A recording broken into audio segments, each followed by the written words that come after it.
Okay.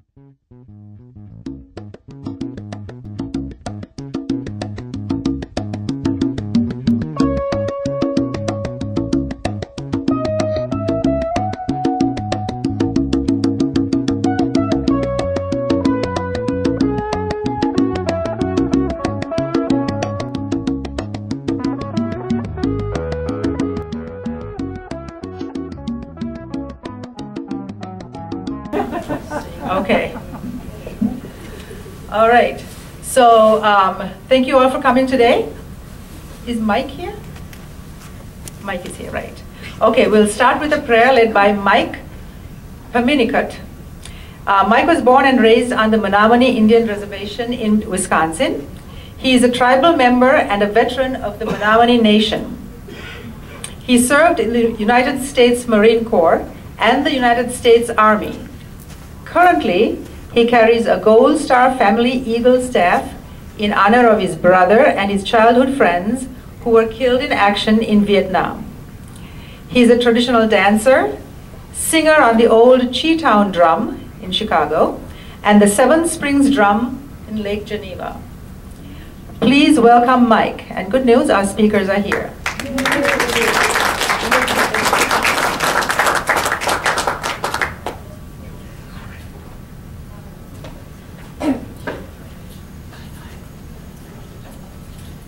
Poso, hunting up, Netnawanan, Wanan Katanan, Hanani Makanap. My name's Mike Pamonica. My native Menominee name is Namawaiko Walks First. It means brave warrior walks first on it.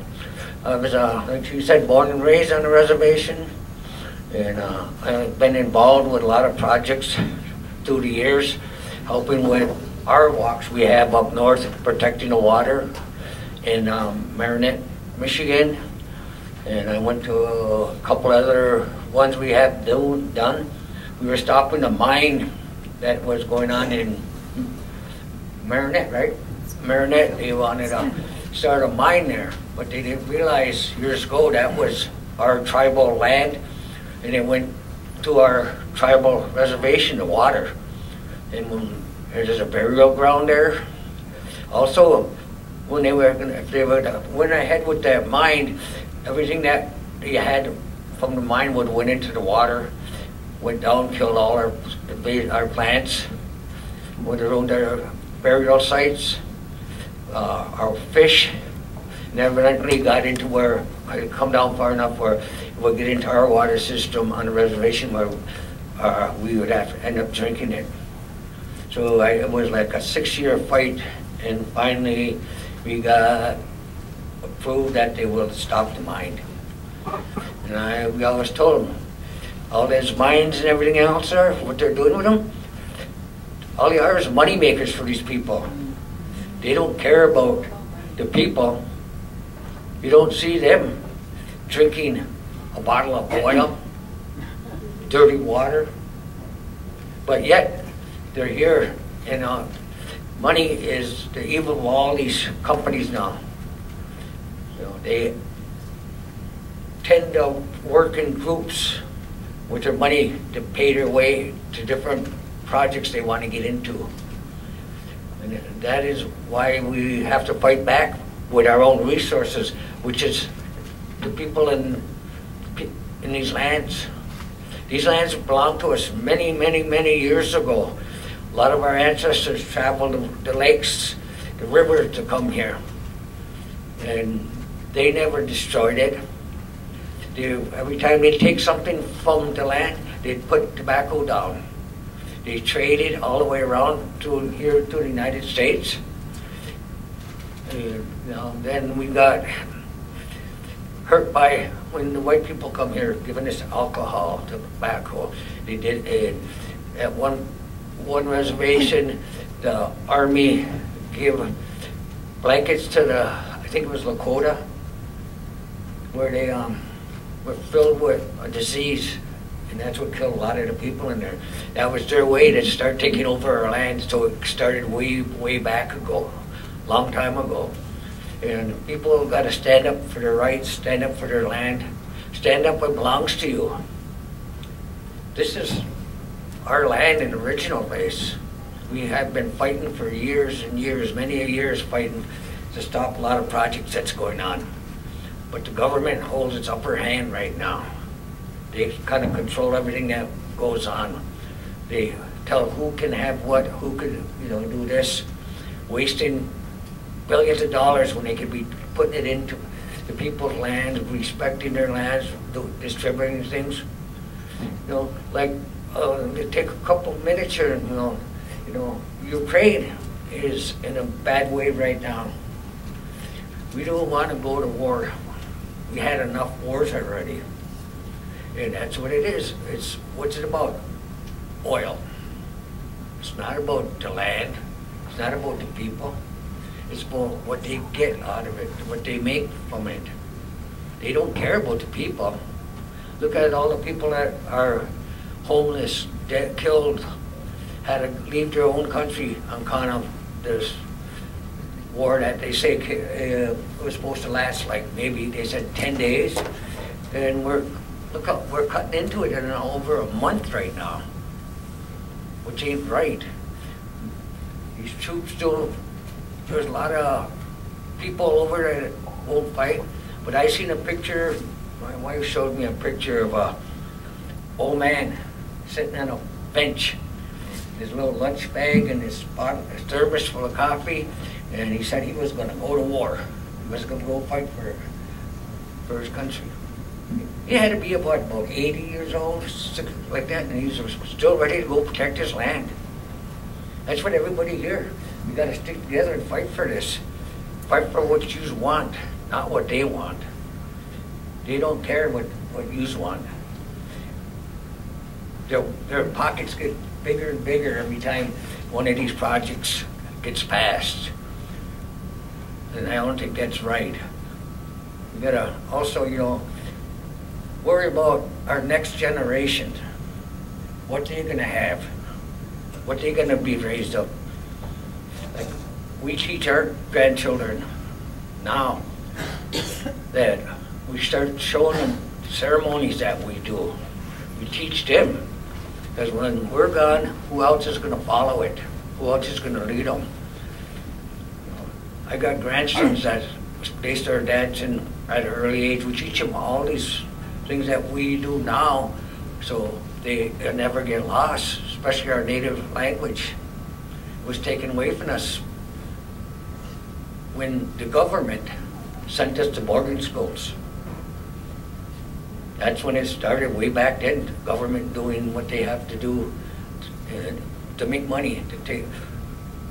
Look at the Black Hills. They're after the Black Hills for money, for all that oil that there's. Those people are standing strong. They're not giving in. I was reading about something where they were almost $3 billion offered. And if you come around to look at it, the price for how many tribal members they have there, each one of them is only going to get about like $1,000. And the government thinks that's a lot of money, but if you go down and look at it, everybody that is on that reservation, the Sioux, Dakota, they're going to get not much out of it, but the government's going to get the land and they're going to get everything on it and destroy that sacred land, Black Hills. We got to think about our veterans that are out there in harm's way right now, fighting something that don't belong to us. They're putting their life on line right now to protect people so we can sit here and listen to things that, we could do. If it wasn't for them, we probably wouldn't be here today. We'd be out like Ukrainian. We got to protect our elders. They're our teachers. That's how we learn. I learned a lot of stuff what I started doing now from my elders. And I still go and listen to what they say. I'm 69 years old. I don't know everything. I still have to go and ask questions. What should I do? What should I do this? Like my friend that told me to start doing this, he said, well, I've been doing these a lot of years with him. And all of a sudden he says, okay, you're on your own. You gotta go do them. I said, I'm not old enough yet. He said, yeah, you are. He said, you reached that stage a long time ago. I said, yeah, but I don't claim it yet. I ain't got enough gray hair, I guess. Well, like I said, this is something we should all think about as we're sitting here. How we can go help each other. This is one way here, like people like you gathering here to find out what's going on. It's your right to know what's going on. This is what you're fighting for, these stopping these mines, these oil rigs, all that. Next, when you do your presentations and one of these people come up from that wants to put that pipeline in, put a bottle of oil on the counter. Then when he asks what that's for, he says, are you going to drink that? And he says, no. He said, well, if your oil goes through, we're going to end up drinking that. It's going to be in our water. So you might as well start ahead of time. You know, there's little things that you got to put together when you do things like this. You just can't walk out and say, yeah, I'm going to do this, I'm going to do it. It takes a lot of planning.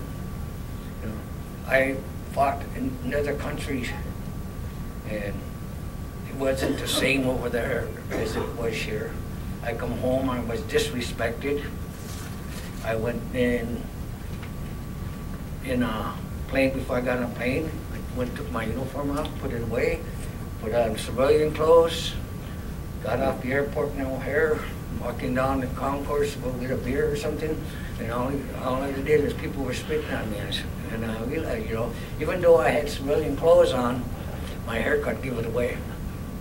They knew, they were, you know, at that point we were really respected. To this day, we still have been disrespected as Vietnam veterans. There ain't too many of them left now. It's going on to the next generation, Afghanistan and other pre-wars. These are the young men that's got to step forward pretty soon and make amends with everything and start helping out the country. Now we can't do it by ourselves. We need a lot of help. A lot of people got to be out here. They got to do help along with whoever's talking or whoever's around. Get into the community, have meetings, see what you could do to stop things. Putting signs and that up is very good, but you think they're going to look at them? I doubt it. I doubt it very much, but it's worth a try. And you know, you can try every little thing you can to try to stop this. But if you don't have the money or the sponsorship, or you're not going to get where. Only thing what you have going now is yourself fighting for this. But you're fighting with your heart. That's about more than money itself. So I appreciate what you people are doing, fighting for the right to stop things, stop putting money in the government officials' pockets, where that money could be helping other community things, helping the people in the United States, helping whoever they're doing against their thing with their water. Water's been here. We have ceremonies 4 times a year. When you go to our lodge, we still use our lodges. And the men we start the ceremony ourselves, and we get down to part of the ceremony where we can't do something. So the women do a water ceremony, and they're water protectors.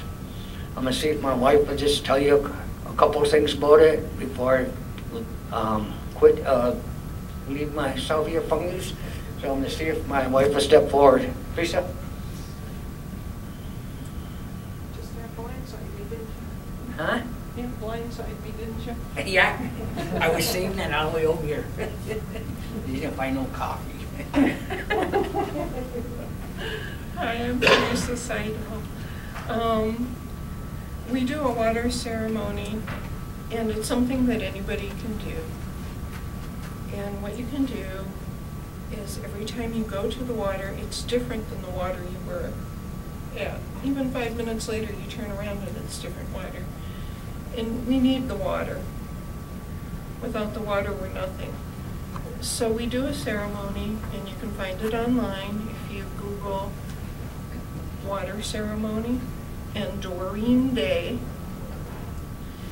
and she did a song with her son, her grandson. Every time they went to school and came back, they crossed the river, and she would always drop her pinch of tobacco.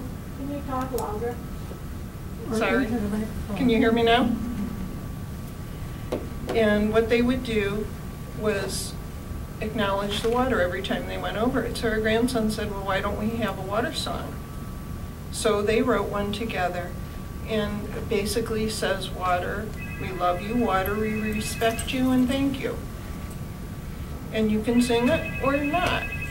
When you go to the water, acknowledge it, ask it for help, because every prayer in water changes the molecular structure in the water. If you have seen on Facebook and other things where people have done water things with music, and you'll see how it pops up, and some of them look like people dancing and things like that. You're putting your prayers into the water and infusing it. So if you're angry or sad and you go to the water and sit by it for a while, you feel better. And I look around and I see most of the people here are my age or older. And so we need younger people to be able to do this. And it's not just us, but we've done water walks on the Menominee Reservation since probably around 2003, I think. And we used to walk from the top of the reservation down to the high school, and that was 13 miles. Well, we got older. And so we would go down from Spirit Rock down, which is about 8 miles, and we got older. And so now we stop at Kashina Falls and walk to the high school, and that's about enough for most of us. But we are getting families with younger children, and they're walking too. So the shortened trip works for them also. You know, if you've got a 4 or 5-year-old, by the end you're carrying them. So it works, and maybe they'll go back to walking the 13 miles someday. I don't know if they will. Most of it was downhill. It was not terrible. But we need to do this, and we need to bring more people in and make them understand that, you know, digging a mine up in Marinette, Michigan, or Menominee, Michigan, and having it 300 feet, their tailing ponds, from the river is really dumb. And we're like, oh, you know, it's in Michigan. It was a Canadian company. We weren't getting anything out of it.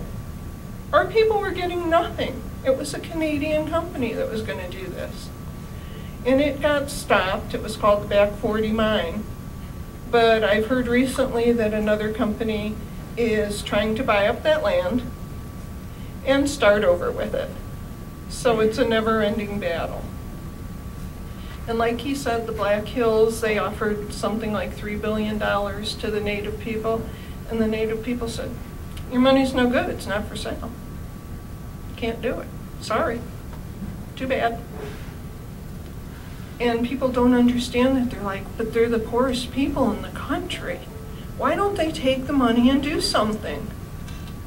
It's not for sale. Your religion is important to you. The places, cemeteries, traditional homes. If you do genealogy and you go looking at old homes that your family had lived in, they're important to you. So we can go back to a much simpler time. We can stop doing a lot of these things, and we can just say no. If enough of us stand up and say no, the governments would be smaller than us, and they would have to listen. No? Thank you. With that, I'd like to say thank you very much. And one more thing about your climate change. Have you noticed lately the different up in north that all these Glaciers are starting to fall in, collapse. Rivers are starting to change directions. Where there was rivers before, there's none now. Because every time they start digging up Mother Earth, it's getting mad at them. It's retaliating against them. Showing, you shouldn't be doing this. You're hurting there. Okay, well, Arnon, thank you very much.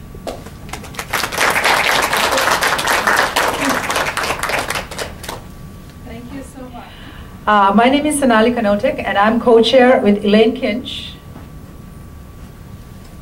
I don't know where she is either. Oh, she's downstairs waiting for Julie. Oh, goodness. Elaine Kinch of the Racine Coalition for Peace and Justice.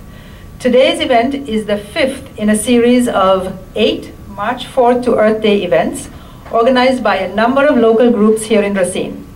There are almost 20 counties across the state that are engaged in similar events to bring attention to the climate crisis. The intent of these events is to point to climate change as an imminent threat to our existence and what we can do to affect change. Educating ourselves is the first thing we must do.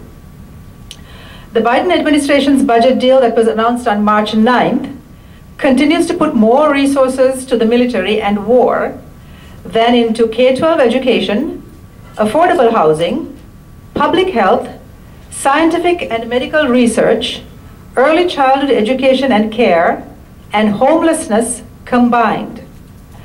The budget deal provides $730 billion for domestic spending versus $782 billion for military spending and war. The military spending now is 30% higher than it was under President Obama's last budget. Today we'll discuss what our bloated military has to do with climate change and how climate change itself is causing civil strife and wars.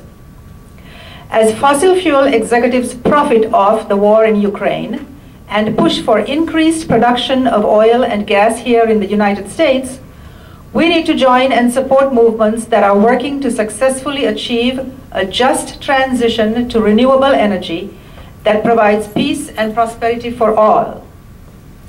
We have 3 wonderful speakers today to give us a perspective we rarely hear in the mainstream media. Our first speaker is Belinda Thielen. She's an activist and a member of the Kenosha Racine Quakers. She will provide a perspective on how the destruction of resources caused by climate change can destabilize civil institutions and lead to war. Our next speakers are Julie Enslow and George Martin. Julie is a founder and former staff person of Peace Action Wisconsin and is a facilitator for the Climate Action Group 350 Milwaukee. George Martin was a program director for Peace Action Wisconsin for 8 years and served as co-chair of United for Peace and Justice, the nation's largest anti-war coalition during the Iraq War.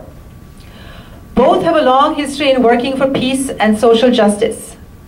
They now work with 350 Milwaukee and have presented workshops on militarism and climate change throughout the United States and internationally at World Social Forums. Please welcome our speakers. Our first speaker is Belinda Thielen.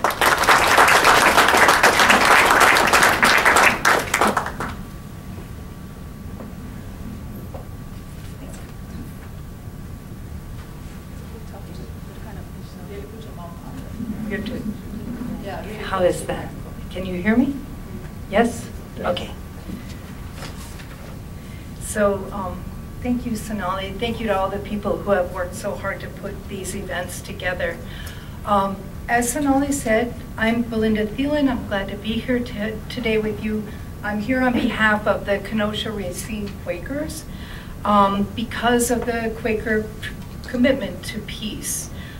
We understand that war not only does violence to people, but also to the world that we live in. War and preparation for war contribute to climate change. Equally important is the fact that climate change creates the conditions for war. And I just want to speak briefly about how the Quakers look at war and peace. In the year 1660, the Quakers issued a statement saying, We utterly deny all outward wars and strife and fightings with outward weapons for any end or under any pretense whatsoever. And this is our testimony to the world. The Quaker Peace testimony to oppose war under any pretense is a very difficult value to uphold, especially since wars are almost always framed as necessary battles between good and evil. And as I read that statement, I imagine some of you right away started thinking about, well, the American Civil War, or World War II, or even currently, the Ukrainian people who are fighting against Russian aggression. But sometimes it can seem as though war is an inevitable, necessary evil. But the Quaker Peace testimony challenges us to think hard about the root causes of war and how to find peaceful ways to prevent and end armed conflict. In today's world, if we want to end war, we must end climate change, because climate change creates the conditions of war. Climate change is a force that can lock nations into an unwinnable cycle of depletion of resources, destabilization of civil institutions, and armed conflict. And a clear illustration of this is Yemen, a country that has been caught in this terrible cycle for the past 7 years. Before I start talking about Yemen, what is happening in Yemen, I'd like to show you pictures of this beautiful country, of terraced farmlands and ancient cities. Because for us to understand the devastation that this country has experienced over the past decades of environmental degradation and 7 years of war, it's good to be able to visualize what is being destroyed. Now, hopefully this will work. Yes. So here, this terraced mountain land in Yemen has been continuously cultivated for 30 centuries, for 3,000 years. And Yemen's capital, Sana'a, has been inhabited for more than 2,500 years. This Sana'a is considered to be one of the oldest continuously inhabited cities in the world.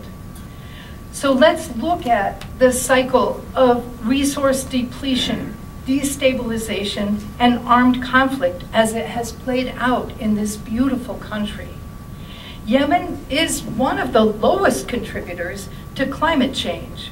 For example, they rank 130th out of 188 countries in per capita greenhouse gas emissions. They have not created the climate change. But Yemen's temperatures, Yemen has suffered disproportionately from the effects of climate change. Their temperatures have been rising at a rate faster than the global average for the past 3 decades. In many places in Yemen, temperatures are almost 4 degrees higher than they were before climate change. The country has faced increasingly extreme weather events with stronger and more intense flooding and droughts. Unprecedented flash floods have severely eroded those beautiful terraced farms that you saw in the photograph. So higher temperatures and severe drought have resulted in Yemen becoming one of the most severely water-stressed countries in the world. I'm so glad that we started this session talking about water and how precious water is, because Yemen is running out of water. And this depletion of resources caused by climate change has created huge economic stress on this country and on Yemenis who live there. Most of them rely on the land for their living. Hunger and poverty were underlying factors in the outbreak of the civil war in Yemen in 2015. And when the civil war broke out, a Saudi-led coalition launched a campaign of economic isolation and airstrikes against the insurgents, using US weaponry as well as logistical and intelligence support from our country. And as infrastructure damage from the airstrikes combined with increasingly extreme flash flooding impacted water treatment facilities and contaminated drinking water and irrigation water with raw sewage. This loss of safe water exacerbated food shortages and created massive exposures to cholera and other diseases that are related to untreated water. So as farmers were forced off their land due to water scarcity, they have few options beyond joining the conflict as soldiers. Armed conflict is fueled by the supply of recruits who are driven by poverty and starvation. The Houthis, which is one factor in this war, pay child soldiers approximately $100 to $150 US dollars every month, plus a matching bonus twice a year. Escalation in the war further deteriorates infrastructure and undermines civil institutions. Basic resources such as water are weaponized and become the currency of power. The cycle simply continues. Water shortages are the cause of around 80% of rural and tribal conflicts in Yemen, exacerbating the continual national-scale violence that Yemenis are experiencing. As one Yemen farmer explained, before the war, everything was good. We were living in peace. We would help each other. But now we can't, as we are all poor and the community has changed a lot. The loss of water changed civil institutions, changed the way people related to each other. And it's hard to imagine how escalation of this conflict could possibly solve the central problems of loss of water and loss of arable land. Decades of environmental degradation and 7 years of war have already resulted in one of the worst humanitarian crises on Earth, with over 16 million Yemenis living on the edge of starvation and over 2 million children suffering from acute malnutrition. Rather than solving the root causes of conflict, it is more likely that militarization will continue to intensify the effects of climate change, and climate change will continue to intensify the risk of armed conflicts and the weaponization of resources.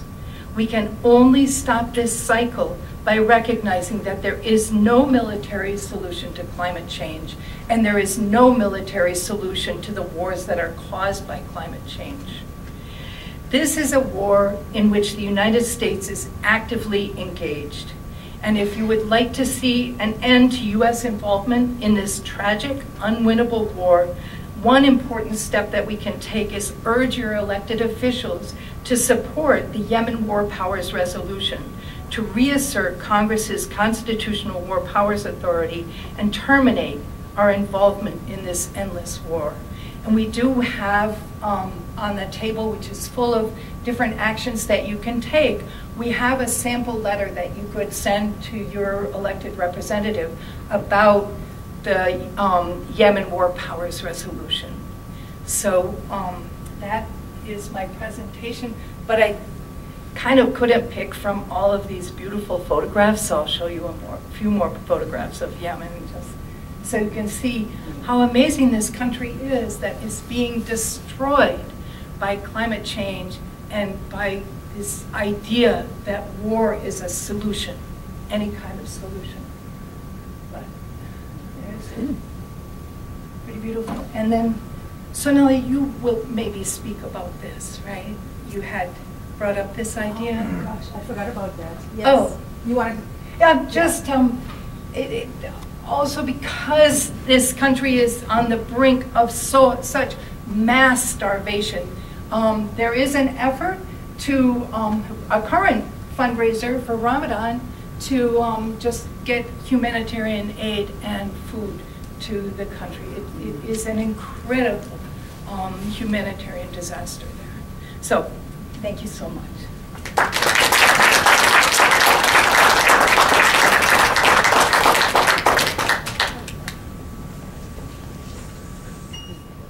Yeah. So I was just making a comment before we start. Okay. And then thank you for the presentation of Yemen. But it's so evident in terms of our foreign policy how we are dealing with Yemen versus the Ukraine. We'll talk a bit about the Ukraine, but I just want to bring up that discrepancy. that discrepancy in terms of how we deal with refugees. I mean, and no taking away from bringing Ukrainian refugees in this country, but we're turning and bring hundreds at our border based upon the same kind of values that are treated differently. I'll end it there. Julie Enslow. Hi, everybody. It's good to see you. And for the last few years, George and I have been doing work on the connections between militarism and climate change. For the last 10 years. Yes, actually. So the connections that were just made around Yemen are a great example of this overall presentation that we want to give. And so basically, human-induced climate change and the war on Ukraine have the same roots, fossil fuels, and our dependence on them. And it's the same roots for the climate change and this war on Ukraine. And this was stated by Svetlana Kraskovska, and she's Ukraine's leading climate scientist. And Putin's war in Ukraine is really being fueled by the world's addiction to oil. And almost half of the income coming into Russia comes from their oil and their natural gas sales. So what we are experiencing today, according to Inside Climate News, is Russia using its natural gas resources as an economic and political weapon. The answer is not more U.S. domestic production, but to dramatically reduce the United States' dependence on fossil fuels and the whole world's dependence. We can fight authoritarianism and climate change at the same time by making massive investments in clean, renewable energy. Does that make sense to you? Yes, yes. Yeah.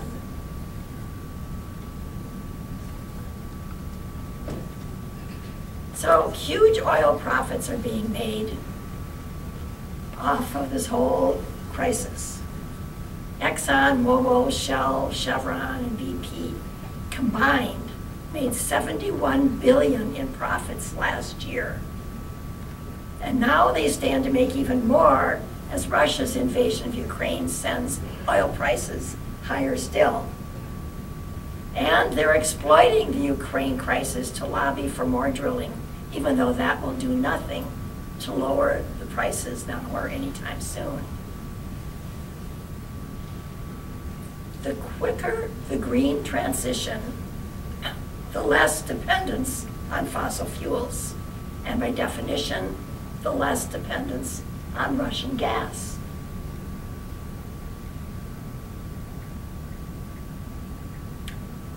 So all of this is happening while the world is facing an existential crisis of global warming and climate change caused by the burning of these fossil fuels. So what should we be focusing our attention on? Really, is this existential crisis. And we're being totally distracted by all this political crisis and the warfare and the militarism, which is killing thousands of people. But the climate crisis could do us all in eventually if we don't zero in on that right now. All of our collective energy should be focusing on transition to sustainable renewable energy, restorative agriculture, reforestation, and less consumption of resources, simple living. Remember, there was this great bumper sticker, I remember used to have it. It said, live simply so others can simply live. We have got to reduce our consumption.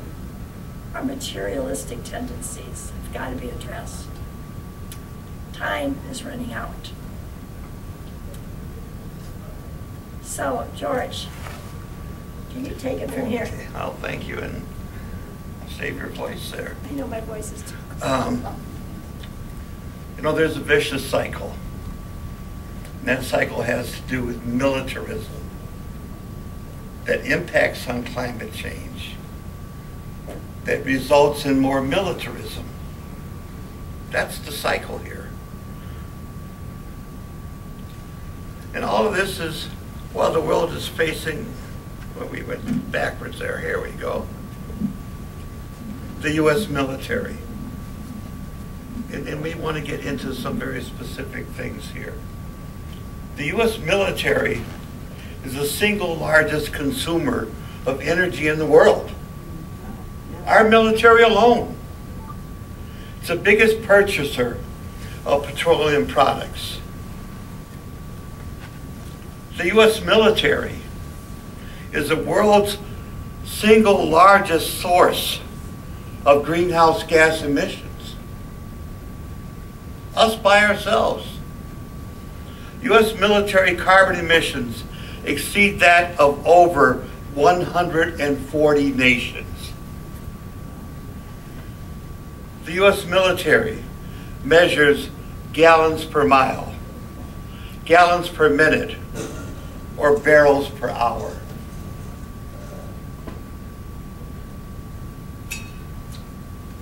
The U.S. Air Force is the biggest military consumer of fuel. The Air Force uses half the oil consumed by the Department of Defense. In 2006, the Air Force consumed as much fuel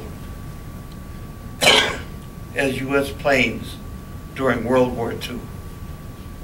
1 year.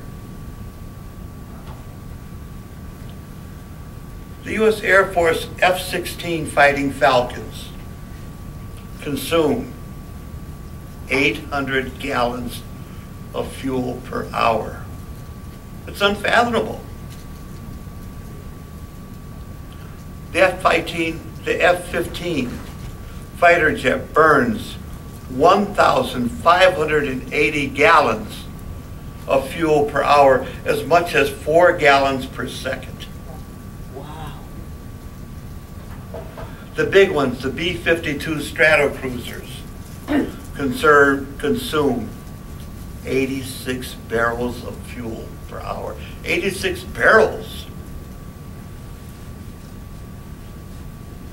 Tanks. Our Abrams tank burns 250 gallons of fuel per hour. Can you imagine?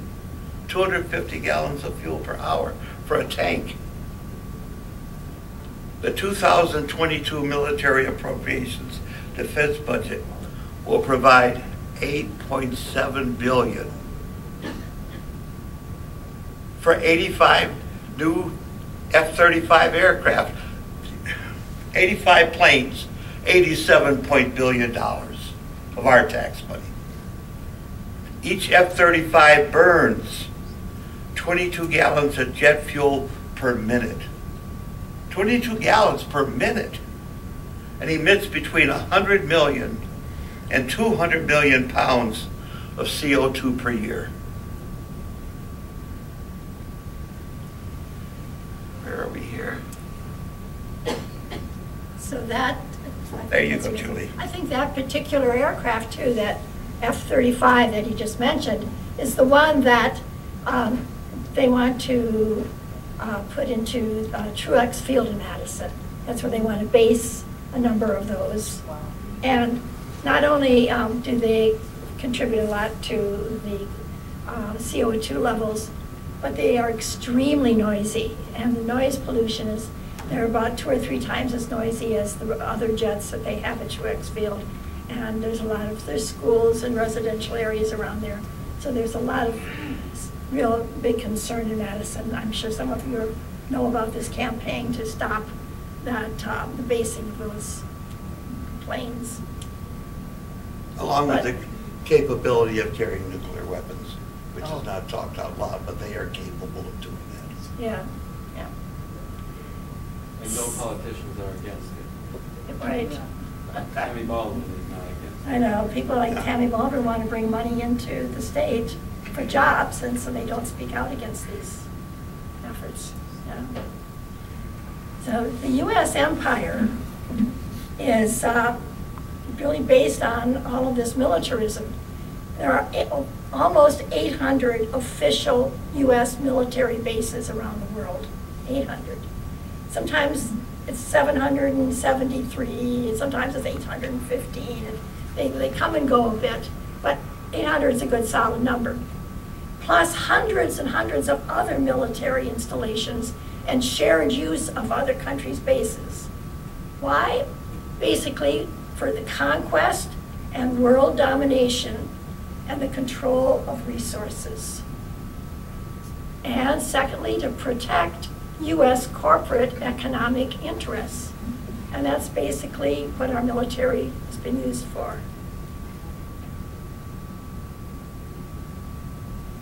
So the major elements of this empire is control of the world economy and its financial markets, and a takeover of all the natural resources.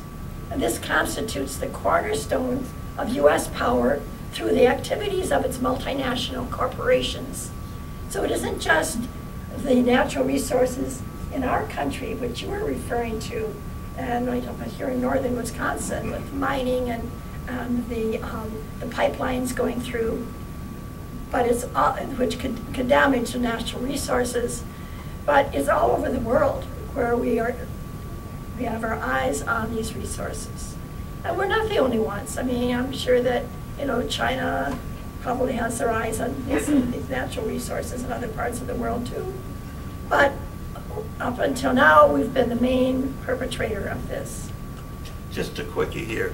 Remember the saying during the Iraq War, what's our sand doing? What's our oil under their sand? We came out of that with the contracts for oil in Iraq. And that changed from Russia and other places, but yeah, that's what it's about. So planet Earth has really become a U.S. military base. These 800 bases are all around the planet. And it's called, the Pentagon's view is total spectrum dominance. Total spectrum dominance. What do they mean by that? The land, the Army controls. The oceans, the Navy controls. The air, the airspace controls. And space, the new Space Force, the Space Force. That's another presentation. That's all it is. Global control of the commons, they also say that one. Global control of the commons. Of the commons. Yes. They're open about it, they say it. Yeah. So the U.S. worldview basically tends to view the Earth's surface as a vast territory to conquer, to occupy, and to exploit. And that's the view that this country was founded upon, right? Came here and just started taking over more and more and more land from the indigenous people. And it hasn't stopped. I remember as a kid when Hawaii became a state and Alaska became a state, I was shocked. I thought, my gosh, why were they becoming a state of the United States? I mean, they're way, way out there. They're so far away. But it was part of this worldview that this is our territory to conquer and control. And the U.S. military splits the whole world up into geographical command units, which vividly illustrate this underlying geopolitical reality. So every section of the globe has a certain U.S. command territory. So there's the North American command, and there's the South American command, and there's the Africa command, and there's the Euro command. And let me just squeak in here. In terms of Africa, no African country wanted to host this command center. It's still commanded out of Germany. Right. Yeah. And then there's the U.S. Pacific Command, and then the U.S. Central Command, which is more of the Middle Eastern area. But the entire planet is broken up into these territories. Each of them has, some top general that's in charge of that territory for our military control of those areas. And these bases are used for political intimidation, the control of strategic resources, and the protection of corporate interests. U.S. military bases in other countries are mainly located in Western Europe and Japan and the Persian Gulf, Iraq and Afghanistan, and increasingly now in Southeast Asia and Africa. So,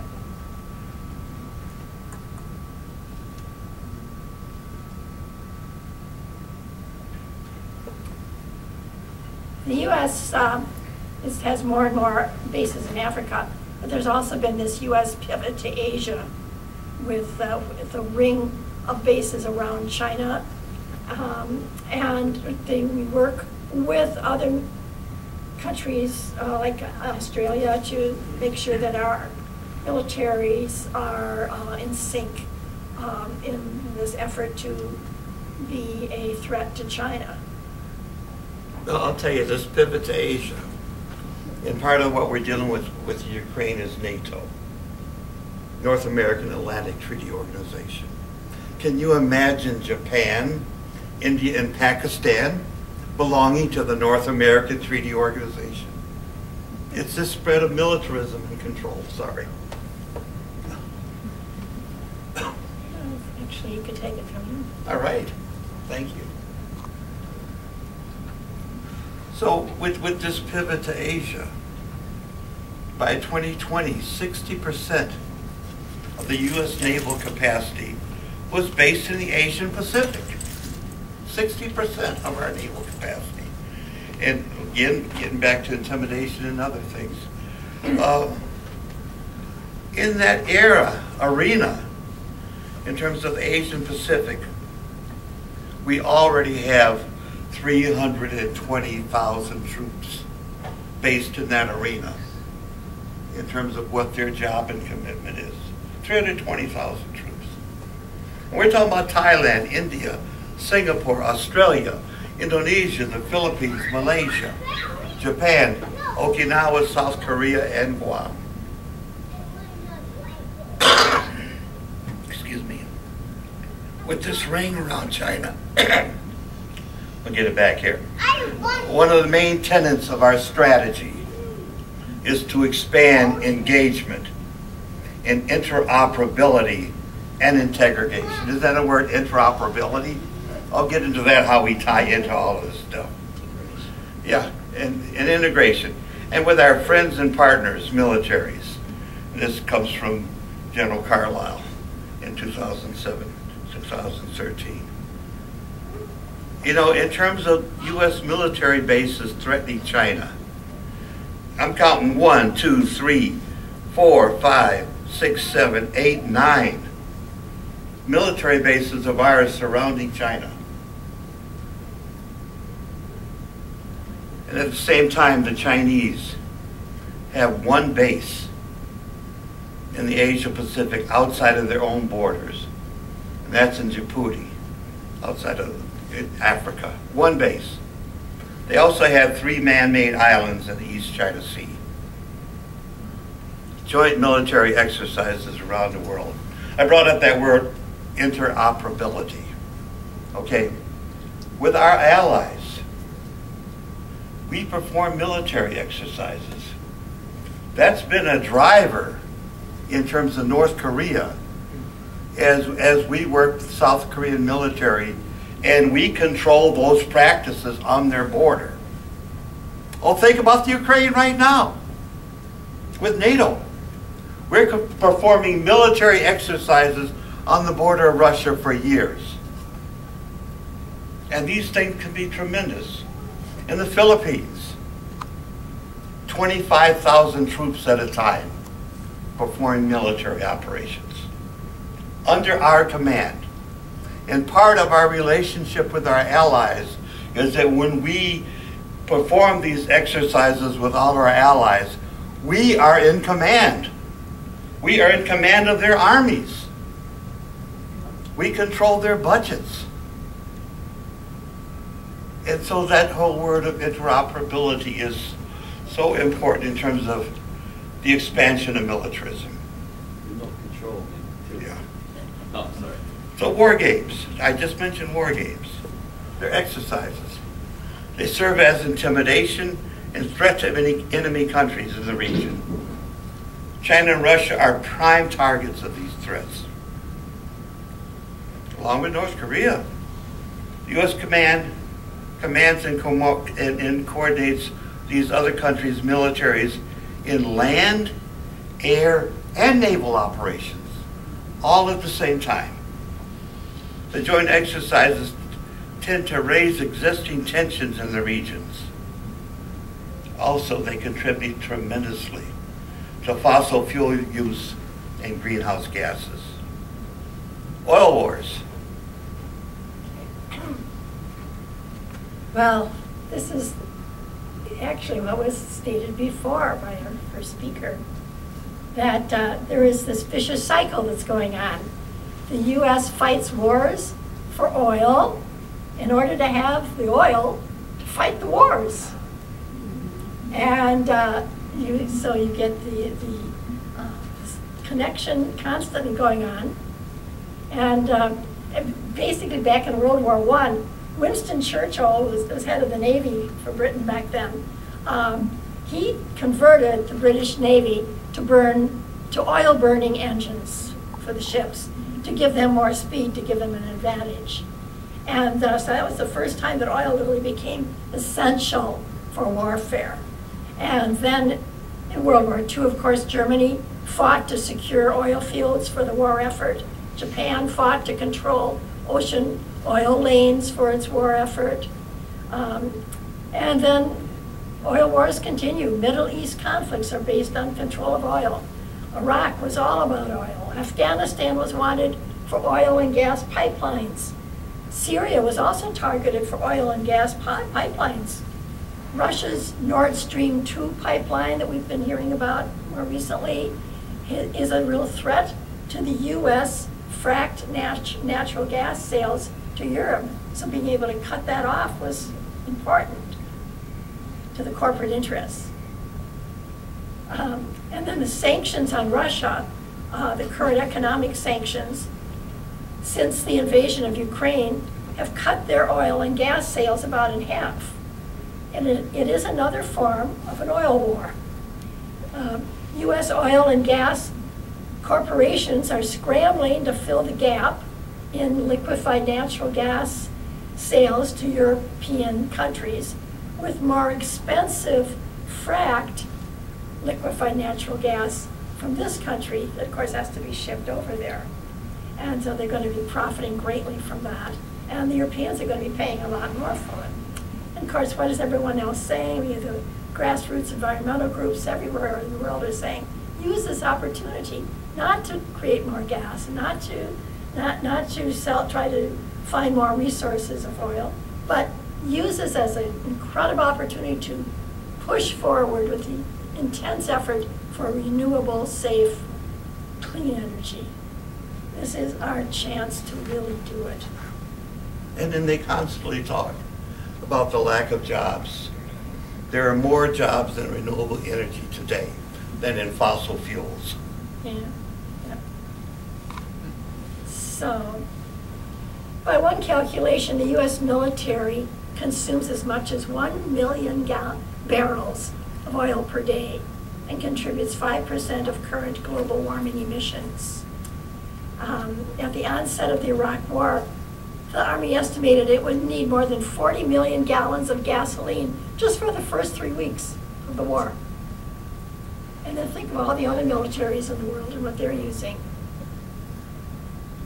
And on top of it all, the U.S. Congress has exempted the U.S. military and Border Patrol from all U.S. environmental laws, endangered species laws, and UN greenhouse gas agreements. Just forge ahead. Do you want to do this one or the Pentagon? All right. You know, and as we talk about climate change, and many of us have been at this for a long time, but you know, one of the biggest voices was the U.S. military many, decades ago. And they've not been a climate denier. They realize this. The Pentagon recognizes that climate change is a threat multiplier. That it will result in mass migrations, far more wars and conflicts threatening U.S. national security. And in that security, 90% of the people in the world live on coasts. That's where our military base is. With climate change, that has to do with destruction of those bases and the cost to rebuild or replace or remove. That's what's in the mind of the military. It's their facilities. 2003, the CIA and the Pentagon reported to President Bush that in the coming 2 decades, the biggest threat to security, peace, and stability will come from impacts of climate change. They weren't talking terrorism. They're talking the impacts of climate change to our military. In 2014, the Pentagon published another report to President Obama on the threat to national security from climate change. And it was titled, Climate Change Adaptation Roadmap. How we get through, the military was talking about how we get through this. President Trump totally dismissed the Pentagon's warnings. Back in 2014, Secretary of Defense Chuck Hagel, in a conference in Peru of military leaders from 30 countries, warned of the security threats from climate change.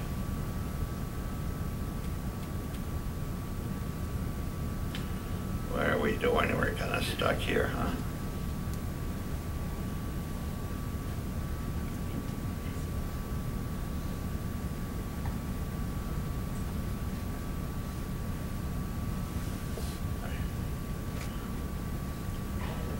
All right, thank you.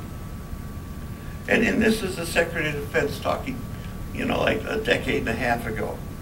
Loss of glaciers, and we've heard this, but loss of glaciers will strain water supplies in several areas of our hemisphere. Destruction and devastation from hurricanes can sow the seeds of instability. Droughts and crop failures can leave millions of people without any lifeline and trigger waves of mass migration. He continued, in the Caribbean, sea level rise may claim 1,200 square miles of coastal land in the next 50 years, and some islands may have to be completely evacuated. In the Caribbean, according to some estimates, rising temperatures could melt entire glaciers in the Andes, which could have cascading economic security consequences. And he continues, our coastal installations, our military coastal installations could be vulnerable to rising shorelines and flooding. And extreme weather could impair our training ranges, supply chains, and critical equipment. Our military's readiness could be tested, and our capabilities could be stressed. So the climate crisis is upon us. It's not in the future, it's not something 10 years from now. It's upon us now. And we both work with the organization 350.org, which is founded by Bill McKibbins, the well-known environmentalist and author. And the term 350 refers to the fact that leading climate scientists agree that 350 parts per million of CO2 in the atmosphere is the top limit for life to survive as we know it on this planet. And where are we now? We've already hit 415 parts per million. So we have to not only stop increasing CO2, we have to reduce it. This is not easy. I heard trees work. Trees help, you bet they do. And then Elon Musk was like, how do we do this carbon problem? We need technology. And everyone's like, trees work. But I don't mean to interrupt. There's a lot of ways. No, there's a lot of ways. Okay. Yeah.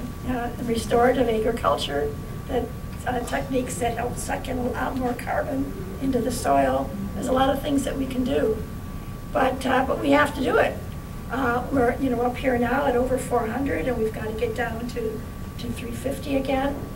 We may never get down to 350 again. We may have to adapt to life that's going to be very different on this planet.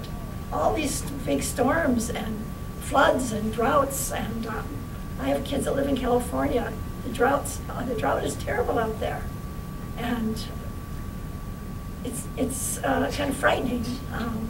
I'm afraid to drive through the southeast now, to drive down into the south to Florida, because of all these hurricanes. I mean, there are constantly, year-round now, they're having hurricanes coming through. It's not just a season. And of course, the temperatures keep rising. The last 5 years have been the hottest in history. And who is really responsible for this? They say that there's only a handful, really, of oil, gas, coal, and cement, interesting, cement companies, about 90 total, that are responsible for 2/3 of the greenhouse gas emissions.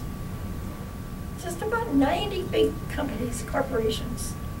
Their interests and access to resources and markets are protected by the U.S. military and its allies. So there's this connection again with the military and climate change. The U.S. is responsible for 1/3 of global emissions. President Trump pulled us out of the 2015 Paris Climate Agreement, and Biden brought us back in. And he keeps saying the right things, but I don't think that his actions have really matched his words. The first day he did some good things. He stopped the KXL pipeline the first day. Since then, he hasn't stopped any pipelines, has he? No, we're still fighting them constantly. And says he will not stop any pipelines. Right. So the realities of climate change, you know, we all know. The heat waves, the wildfires, the droughts, the glaciers disappearing, the polar caps melting. We read about these in the paper all the time now, don't we? And this has become common knowledge. And the oceans are rising and threatening island nations and the coastal lowlands. Floods, superstorms, and 70% of the world's population lives in these coastal areas. So can you imagine the issue of human migration and climate refugees?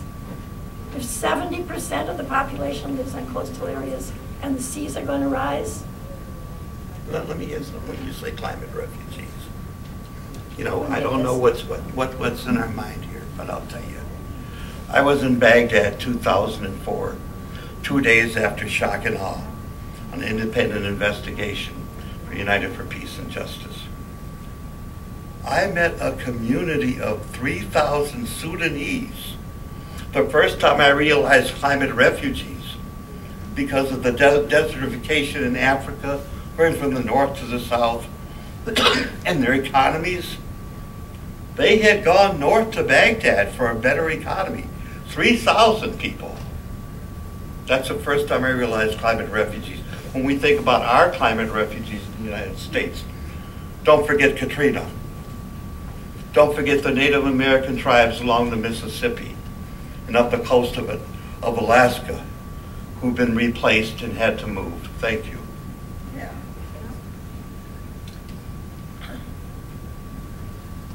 So the potential for water conflicts is really urgent. And, you know, who has the priorities, right? Thirsty cities or food producers? Subsistence farmers or export big agribusiness? Poor rural communities or revenue-generating mining? Agriculture or hydroelectricity? These are choices that people are making all over the world at this point about their water. And the recent IPCC report, the UN's Special Commission on Climate Change, it was published on February 28th, just last month, and it states that droughts induced by higher levels of global warming by increasing vulnerability will increasingly affect violent intrastate conflict. There you go. More wars and conflict because of the droughts. And then you have the melting Arctic, which is an interesting situation because, you know, as the oceans melt, the ice cover recedes, the dark ocean surface reflects only 6% of the incoming solar radiation. It absorbs more of the heat. And the sea ice reflects up to 50 to 70% back up. So once that ice melts, the water's going to absorb more and more of the sun and more of the heat from the sun. What are the numbers again? It's the dark ocean, the water surface, reflects only 6% of the incoming radiation. Absorbs 94%. Yeah. Of energy, and then the other of the heat. Yeah. And the sea ice reflects at least half of it back up, up to 70%. So a huge difference. Yeah, it is a huge difference. So what happens is up in the Arctic, all the ice that's receding is creating new ocean lanes for shipping lanes. And they say, aha, people think, people commercially think, wow, good, now we can take these ships right over the top of the globe instead of having to go down and around all these continents, and we can just slip right through there and come through.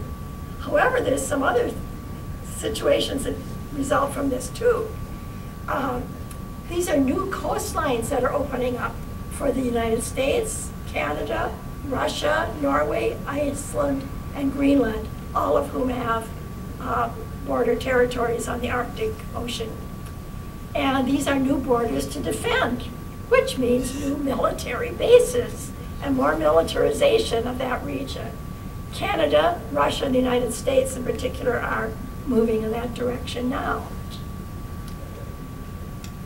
And there's also going to be conflicts over oil and gas drilling in the Arctic.